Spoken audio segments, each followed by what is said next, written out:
Assalamu alaikum мекендештер. Мен атым Мирбек. Мен өзім юрист болып эмгектелем. Азыр ушул видео тартканым себеби бир мекендештердин арасындагы көрүнүш боюнча айтып кете турган ниетим бар. Өзүңөр билесиңер, Москва шаарында же болбосо Россия Федерациясында биздин көп мекендештер бири-бирине акча алыш, бериш мамилелерине көп катышат. Ошол алып берип жатып, кимдир бирөөнө акча карыз болот. Анан ошол акча карыз болгон маалдарда мыйзам чегинде ошол акчасын өндүрбөй, көп учурларда күч колдонуу иштерине барганга аракет кылышат. Ошол күч колдонуу барыштын биринде биздин бир мекендеш ошол достору менен чогуу барып, ал карыз болгон адамды күчкө салып машинеге отургузуп, лес жакка алып барып, мындайча айтканда токой жакка алып барып, эркекче сүйлөшүп алайын деген натыйжасында азыркы маалда ал биздин мекендеш СИЗОдо отурат. Мындай көрүнүш өзүнүн кылган талабын мыйзам чегинде чечпесе, бул ишти тергөө комитетинин чечими боюнча, мындайча мыйзам боюнча болбосо адам урдоо беренесине туура келет. Мындайча айтканда өзүнүн талабын мыйзам чегинде чечпегендиги үчүн мунун кылган иштеринде башка кылмыш иши пайда болгон.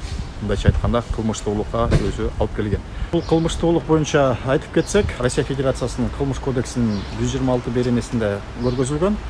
Биринчи бөлүгү боюнча, бул кылмыш боюнча эгерде бир эле адам ошол адамды күч колдонуп же болбосо күч колдонуу коркунучу менен аны кандайдыр бир унаага салып же кандайдыр бир ыкма менен аны бир жерден экинчи жерге которсо, бул болсо адам урдоо беренеси болуп эсептелет. Дагы биринчи бөлүгү боюнча 5 жылга чейин эркинен ажыратуу жазасы көргөзүлгөн.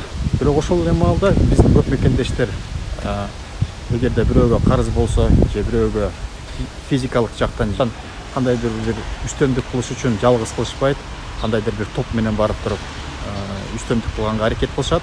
Ошол эле айтып жаткан учурда биздин мекендеш болсо жалгыз барбай, ал өзүнүн досторун ээрчитип барып, адамды күч колдонуп машинеге салып, жана алып кетип бараткан жерден кармалып бараткан алып кетип бараткан жерден иши ошол алып кетип бараткан адамдардын ниетине жарашпаган учур пайда болуп, мындайча айтканда алардын иши, алардын иш аракетине келишпей, иш аягына чейин чыкпай калат.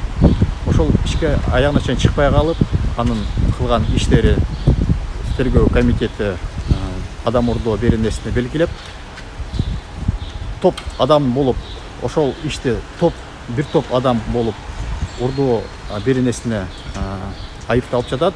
Бул берене боюнча экинчи бөлүк боюнча, бул берене боюнча ал ошол кармалган адам 5 жылдан 12 жылга чейин эркинен ажыратуу жазасы көргөзүлгөн. Мындайча айтканда, эгерде кандайдыр бир карыз же кандайдыр бир талаптарыңар болсо, ал талаптарды мыйзам чегинде, мындайча айтканда, мыйзамда көргөзүлгөн ыкмалар менен өзүңөрдүн укугуңарды сактоого чакырат элем. Сиз көргөндөр үчүн чоң рахмат. Сиздерди урматтап, Мирбек Салбекович.